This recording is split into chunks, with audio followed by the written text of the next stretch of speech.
भारत के सभी भाइयों बहनों, आप सभी को स्वतंत्रता दिवस की हार्दिक शुभकामनाएं। भविष्य अगले 1 वर्ष के लिए होगा, उस पे हम चर्चा अपने भारतीय सिटीजन से, निवासियों से करेंगे।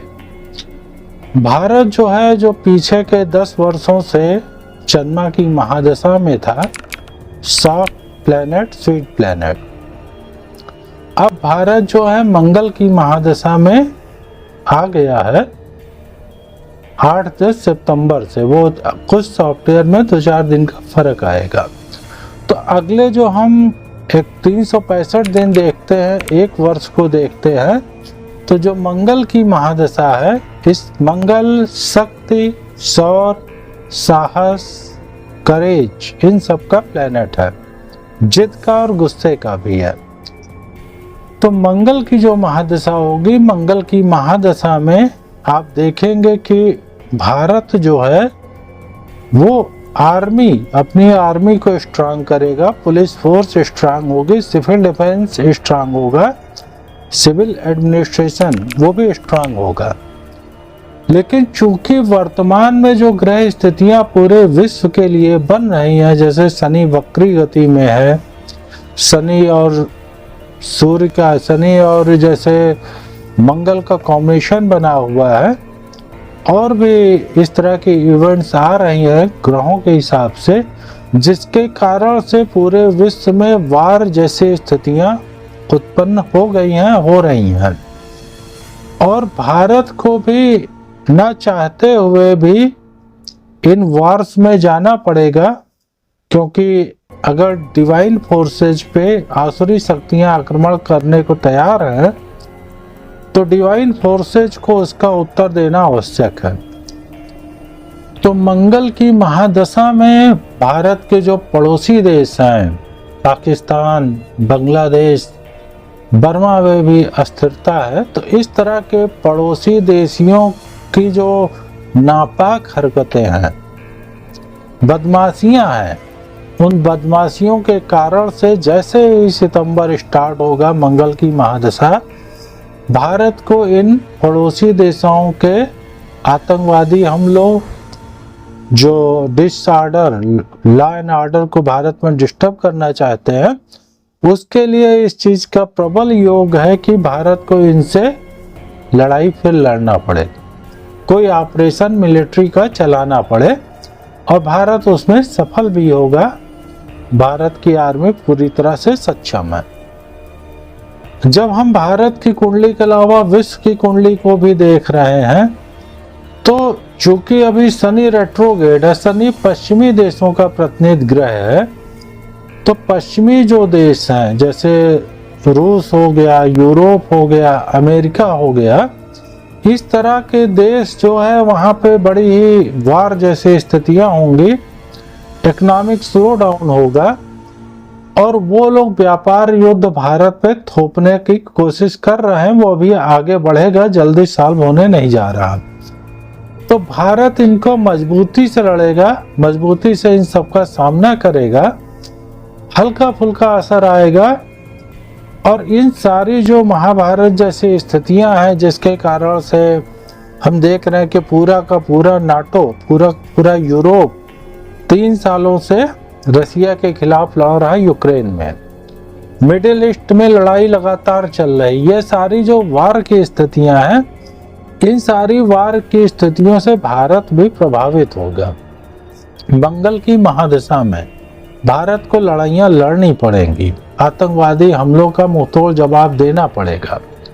और देश के अंदर भी कुछ देश विरोधी शक्तियां हैं, वो देश विरोधी शक्तियां जनता को भड़काने का काम करेंगी, जनता को रोड पे उतारने का प्रयास करेंगी। किन्हीं राज्यों में वो सफल होंगी जो संवेदनशील राज्य हैं, जैसे कि पश्चिमी बंगाल हो गया, बिहार हो गया, हमारा नॉर्थ ईस्ट के स्टेट्स हैं, मणिपुर वगैरह हो गया, कश्मीर हो गया। तो इस तरह की जगहों पे बीच बीच में हम देखेंगे कि जन असंतोष या मिसगाइड करके जनता को शासन सत्ता के खिलाफ, केंद्रीय सरकार के खिलाफ लोग सड़कों पर उतारने की कोशिश करेंगे।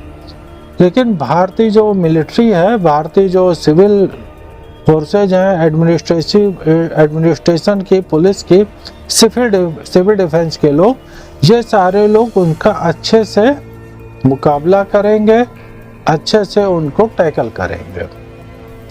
आर्थिक स्थिति की जब हम देख रहे हैं भारत की, तो चूंकि वर्ल्ड वाइड जो परिस्थितियां बन रही है उसमें अमेरिका और यूरोप का स्लो डाउन होने जा रहा है।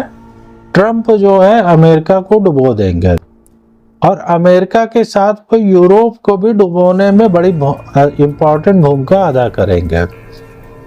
तो ये जो अमेरिका और यूरोप डूबने जा रहे हैं, इससे क्या होगा कि भारत का जो आईटी और कंप्यूटर इंडस्ट्री है, ये जो है क्रैश नीचे का आएगी, परेशानियां आएंगी। तो इसका जो आईटी कंप्यूटर अमेरिका यूरोप ये जो नीचे आ रहे हैं, इसके कारण से भारत में जो लाखों बच्चे आईटी और कंप्यूटर्स में जा रहे थे, आप देखिएगा कि वो अब डिसइल्यूजन होकर के space engineering, atomic power, arms industry, arms export वाले जो प्रोजेक्ट्स हैं वहाँ पे बीटेक वगैरह करके आएंगे। Bharat civil engineering, Bharat mechanical engineering, electrical engineering, जो चिप निर्माण है और स्पेस में बहुत से जो सैटेलाइट्स वगैरह भेजने के जो इंजीनियरिंग है, टेक्नोलॉजी, वहाँ पे लाखों बच्चे अब आईटी और कंप्यूटर सेक्टर से डाइवर्सिफाई होंगे, जिसके कारण से आप आने वाले 5-7 वर्षों में देखिएगा कि भारत आर्म्स इंडस्ट्री में, भारत स्पेस में, भारत जो है जो एटॉमिक पावर है, भारत जो है एक्सप्लोरेशन, जो अनेक जगहों पे जो है बहुत से सैटेलाइट्स भेजे जाते हैं, चांद पे लोगों को उतारना, मंगल पे भेजना, इन सारी चीज़ों में जो बाकी सारी इंजीनियरिंग जो है नेग्लेक्ट हो गई थी आईटी और कंप्यूटर के कारण से, उन सब में बहुत ही तेज प्रोग्रेस करेगा, तेजी से आगे बढ़ेगा। ये आपको 3 साल के अंदर होते हुए दिखेगा। तो भारत के लिए जो अमेरिका यूरोप का कंप्यूटर टेक्नोलॉजी और आईटी इंडस्ट्री, इनका जो डाउन होना है, क्योंकि आपस में एक साथ गिरेंगे, अमेरिका यूरोप आईटी और कंप्यूटर्स टेक्नोलॉजी बीटेक वगैरह जो इसमें एक साथ क्लैप्स करेंगे, तो वो बड़ी संख्या में, लाखों संख्या में हमको बच्चे मिल जाएंगे अन्य इंजीनियरिंग में, अन्य विषयों में, एडमिनिस्ट्रेशन में, मैनेजमेंट में, इकोनॉमिक्स में। और उसके कारण से आप देखिएगा कि भारत में स्टार्टअप आएंगे, भारत बहुत तेज़ी से आगे बढ़ेगा। लेकिन मैं एक बार आखिरी कंक्लूड करते हुए ज़रूर कहूँगा कि चूँकि मंगल की 7 वर्ष की महादशा है, तो भारत में 145 करोड़ लोग, सब में थोड़ा थोड़ा गुस्सा बढ़ेगा, चारों तरफ वातावरण होगा आक्रामकता का, लॉ एंड ऑर्डर के बार बार समस्याएं आएंगे। इस साल, 1 साल में और आने वाले 6-7 वर्षों में मंगल की दशा में हमको कई युद्ध लड़ने पड़ सकते हैं पड़ोसियों से। विश्व स्तर पे भी हम तेजी से उभरेंगे, लेकिन विश्व की जो बड़ी शक्तियां हैं वो हमारे उभार को रोकने के लिए सारे षड्यंत्र करेंगे।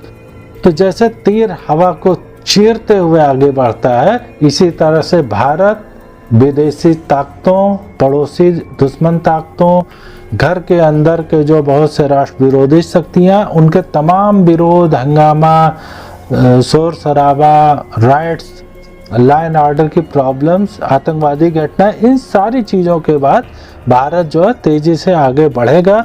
और 7 वर्षों के बाद जब राहु की महादशा में हम इंटर करेंगे, भारत एक वर्ल्ड की बड़ी पावर होगा।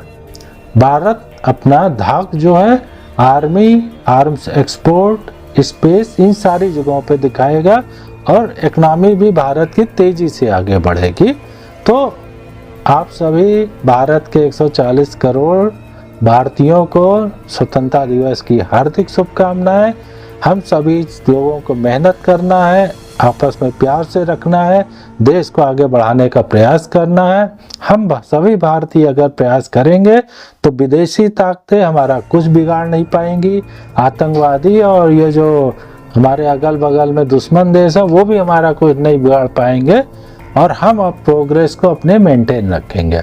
आप सभी ने हमारी बात को ध्यान से सुना। आपके अंदर छुपे हुए परमात्मा को मैं स्वामी धीरेन्द्र पांडे प्रणाम करता हूं। जय हिंद, जय भारत।